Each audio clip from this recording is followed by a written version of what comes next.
વિધાનસભાના નાયબ દંડક કૌશિક વેકરિયા વિરુદ્ધ પત્રકારનો મામલો. કોંગી નેતા પ્રતાપ દુધાતે પાઠવેલા પત્ર બાદ અમરેલી એસપી સંજય ખરાતનાઓ દ્વારા આપી પ્રતિક્રિયા. પકડાયેલ આરોપી એકબીજાના સંપર્કમાં હતા. વોટ્સએપ થકી સંપર્કમાં રહી ચેટ આરોપીઓએ ડિલીટ કર્યા હતા. આરોપી વિરોધ પ્રક્રિયાનું પૂરતું પાલન કરાયું. એક દિવસના રિમાન્ડ દરમિયાન કાયદાની પ્રક્રિયા મુજબ પુરાવા એકત્ર કરવા લઈ ગયેલ હતા તેવું એસપી સંજય ખરાતે કહ્યું હતું. જે આક્ષેપ કરવામાં આવ્યા છે તેમાં અમે સહેમત જ નથી. રિપોર્ટર બિપિન રાઠોડ, જિલ્લા બ્યુરો ચીફ, અમરેલી.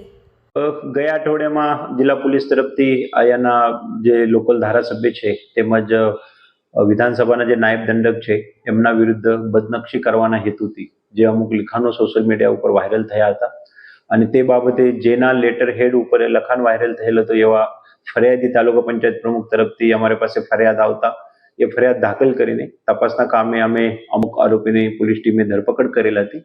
તપાસ દરમિયાન એવી પણ બાબત સામે આવતી કે આરોપી તરફથી જે આ બંનેના વચ્ચેના અથવા એ ચાર લોકોના વચ્ચેના કમ્યુનિકેશન છે, મેસેજને સેન્ડ કરેલા મેસેજ છે, રિસીવ કરેલા મેસેજ છે, એ ડિલીટ કરવામાં આવેલ છે. સાથે સાથે તપાસ દરમિયાન એ પણ સામે આવ્યું હતું અન્ય જે સાંયોગિક પુરાવા છે એ પણ આરોપી તરફથી નષ્ટ કરવામાં આવેલ છે.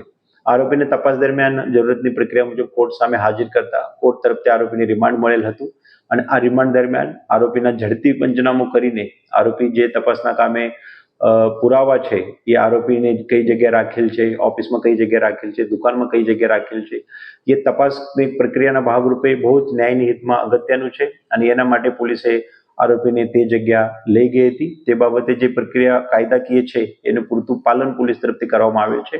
તમે વિડીયોમાં પણ જોઈ શકો છો કે આરોપીની હાજરી અને ઉપસ્થિતિ બાબતમાં આરોપીની ત્યાં કેવી રીતે ઉપસ્થિતિ છે તો એનાથી બિલકુલ સાબિત થાય છે કે કાયદાના પ્રક્રિયામાં કાયદાની ન્યાયની હિતમાં જ પોલીસે કાર્યવાહી કરેલ છે. તે બાબતે સોશિયલ મીડિયામાં હાલ જે આક્ષેપ થયેલ છે તે આક્ષેપ સાથે અમે સહમત નથી અને ત્યારબાદ અમે કોર્ટ હવાલે કરતા કોર્ટે પણ અમારા પુરાવા આધારિત આરોપીને જેલ હવાલે કરેલ છે.